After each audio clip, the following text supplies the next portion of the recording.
Bonjour chers membres du Mistral Social Club, on se retrouve ce matin en compagnie d'Isabelle Conseil et de notre super chroniqueuse Sabine Lauré, respectivement présidente et membre de l'association Salon Culture. Bonjour mesdames. Bonjour. Bonjour. Lors de notre dernière rencontre en juin pour présenter l'événement Des livres la nuit, nous avions présenté la maison d'édition Encre Sympathique, créée par votre association. Aujourd'hui, nous nous retrouvons pour la 6e publication éditée par Encre Sympathique. Et Sabine, tu as eu la chance de participer à ce projet. Est-ce que tu pourrais nous en dire un petit peu plus ? L'Almanach, c'est donc le 6e livre édité par Encre Sympathique.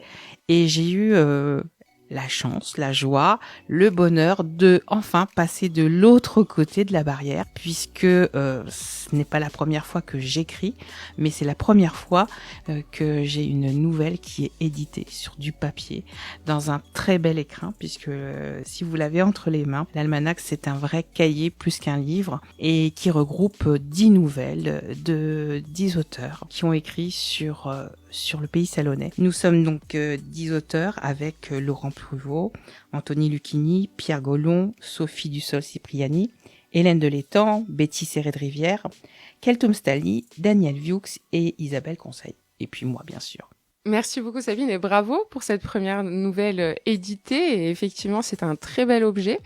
Si vous ne l'avez pas encore vu, je vous invite à aller le voir un petit peu sur les réseaux sociaux parce que j'ai vu pas mal d'images tournées tellement c'est un bel objet. Isabelle, du coup, est-ce que tu peux nous raconter un petit peu comment est née l'idée de l'Almanach et comment vous l'avez construit, vous l'avez conçu ?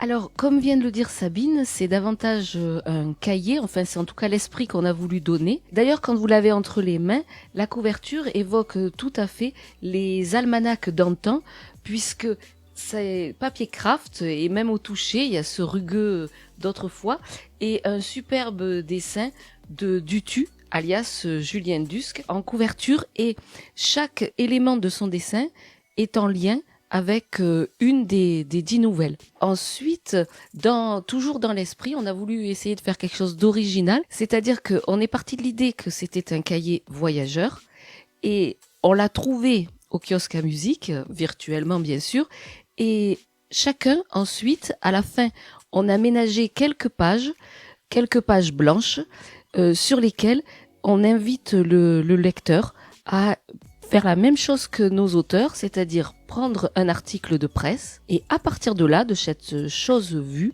écrire à son tour une nouvelle. Alors j'ai la chance d'avoir découvert un peu en avant-première cet almanach et d'avoir lu quelques nouvelles déjà.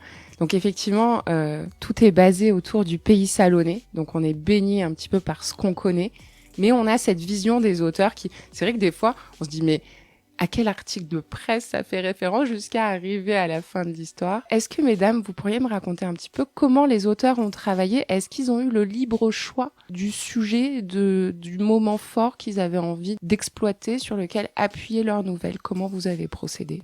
On va dire que c'était une liberté encadrée, dans le sens où il fallait vraiment que les histoires soient dans un temps assez restreint, c'est-à-dire le printemps 2023. Mais ensuite, à l'intérieur de ce cadre, il y avait une grande liberté, puisque si vous le feuilletez, vous vous rendez bien compte qu'il y a vraiment tous les sujets possibles qui sont imaginés, la fête Renaissance, mais également la fermeture des musées pendant 8 mois l'hiver à présent, les jardins partagés, que les animaux qui peuvent être en liberté dans le désert de la Crau, etc. De cette liberté, il faut dire que nous avions une source. La source, c'était Isabelle qui nous a confié quelques articles qui auraient pu nous inspirer.